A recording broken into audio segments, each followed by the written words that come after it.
Good morning, boys and girls. I'm back reading stories to you, and I hope you're having a good morning so far. The first book I'm going to read today is called Max for President, and it's written by Jared Krozacha.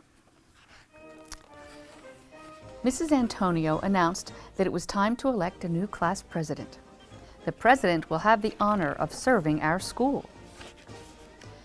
Max thought that he would like to be class president. So did Kelly. Max made signs that said, "Max for president, Max for president." He's putting the signs up all over school with his tape. Kelly made signs too. "Vote for Kelly, better school lunches for your belly." That's what her sign said. "Vote Max," and Max was giving out buttons to his classmates. So Kelly gave out buttons to her classmates too. "Vote for Kelly." Max made promises to his classmates. "If I'm elected class president, I will work to have better indoor recesses and more exciting games in the game room." Well, that's pretty cool to have a game room in school, isn't it? Kelly made promises too. "Vote for me, and we will have more exciting morning announcements and better school lunches." The time came to vote. Every student could only vote for one candidate, Max or Kelly, so they would check off Max or Kelly. Max waited anxiously. So did Kelly. After the ballots were collected and counted, Mrs. Antonio announced the winner. And the new class president is Kelly! And Kelly cheered. She was very excited. Max didn't. "Now, Kelly, your first job as president is to choose a good vice president." Kelly knew that she needed a good vice president to help get the work done. She thought for a second, and then she asked, "Max, would you be the vice president?" "I sure would," said Max. And from then on, both Kelly and Max worked hard to make their school a better place. There they are at the cafeteria, and a sign says, "Friday is pizza day, $1 per slice. Help buy new games for the game room." Do your schools have game rooms in them? I don't think so. The end. That was a good one. Now this is a story about Ben Franklin. It's not really a story, it's true. It's called Now and Ben, The Modern Inventions of Benjamin Franklin. And there he is. He was a prominent American over 200 years ago. And he lived mostly in Philadelphia. And this is by Jean Beretta. There's Ben, Dr. Franklin, and there's his wife, Deborah, his son, William, his daughter, Sally, and his baby son, Francis. Now and then we think about Ben, Dr. Benjamin Franklin to be precise, and we think about his many inventions he originated more than 200 years ago. It was as if Ben could see into the future. Almost everything he created is still around today. For instance, now our newspapers are filled with illustrations. Ben was the first to print a political cartoon in America. The cartoon encouraged the American colonies to join together or die like a disconnected snake.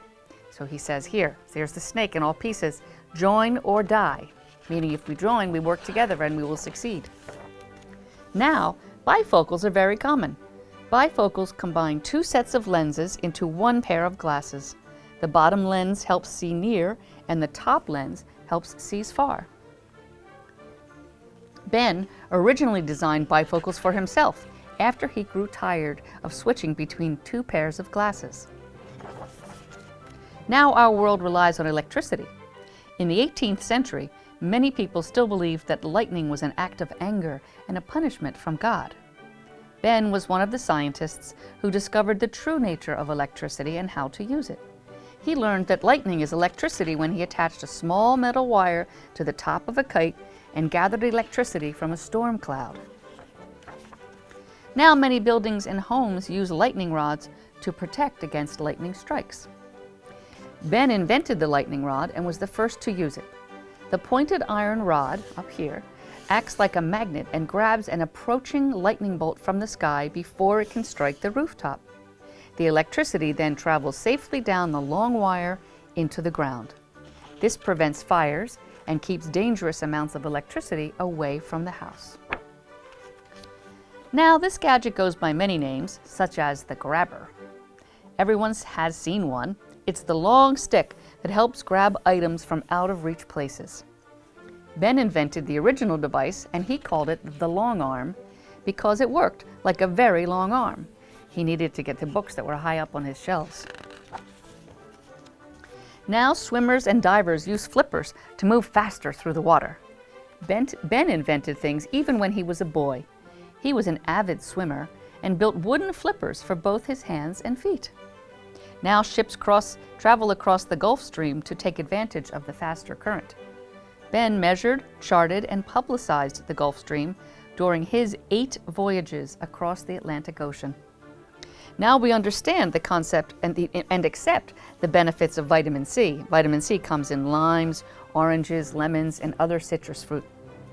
Ben was an early promoter of eating citrus fruits to help prevent a disease called scurvy. Now for a musical interlude. Ben invented the glass harmonica. He was able to create music by simply touching his wet fingers to a row of spinning glass bowls. Mozart and Beethoven were so moved by the sounds that they composed for the instrument. Today, glass harmonicas are very rare. You are more likely to find one in a museum than in a music store. Now, our fireplaces are very easy and efficient. Ben improved on the primitive fireplaces of his day when he designed the Pennsylvania fireplace, later renamed the Franklin stove. He built it with iron to contain the heat from a fire long after the logs were burned. It also sat away from the wall to heat the room more evenly. So here's the Franklin stove, and it's out from the room, and the heat goes in and out and goes up the chimney.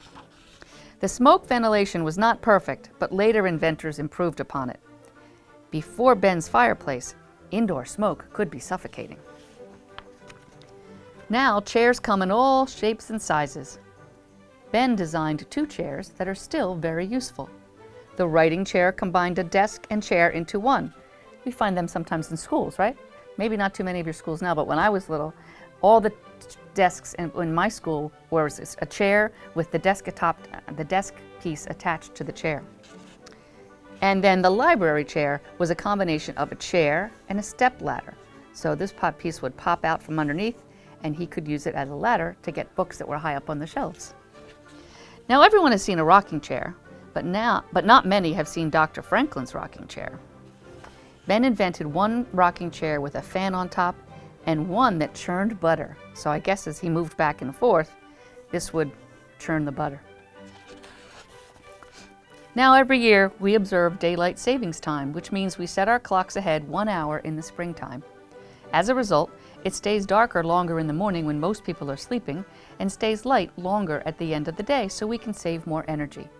In the fall, we return the clocks to standard time. Ben suggested this idea in one of his essays as a way to save money by burning fewer candles. Farmers could also gain more work time in the evening. Daylight saving time was not officially practiced until after World War I, more than 100 years later. And as for clocks, Ben designed the first clock with a second hand. Now every automobile has an odometer to measure the distance that it travels. There's the odometer. Ben invented the odometer when he was Postmaster General so that he could measure his postal routes. Now almost every community includes a library, a hospital, a post office, a fire department, and a sanitation department. Ben lived in a city, Philadelphia, that had none of these establishments, so he helped organize the first of each one. The Library Company of Philadelphia, Pennsylvania Hospital, the U.S. Post Office in Philadelphia, the Union Fire Company, and the sanitation truck. Since they didn't have motors those days, the truck was drawn by horses. Now and then we owe thanks to Ben for his important inventions, but many would agree that his greatest accomplishments came in the form of documents that helped shape the world. Ben had a pivotal, very important role in developing America's Constitution, the Treaty of Alliance with France, the Treaty of Peace with England, and the Declaration of Independence. It is remarkable that one man could achieve so much in a lifetime. He has certainly helped to form the modern world. Will his contributions help to form the future? I don't know. But it's amazing the man had time to sleep. And he lived to be pretty old back in those days. I think he was in his 80s by the time he died. Well, that's it for today, boys and girls. I hope you enjoyed the stories, and I'll see you another time.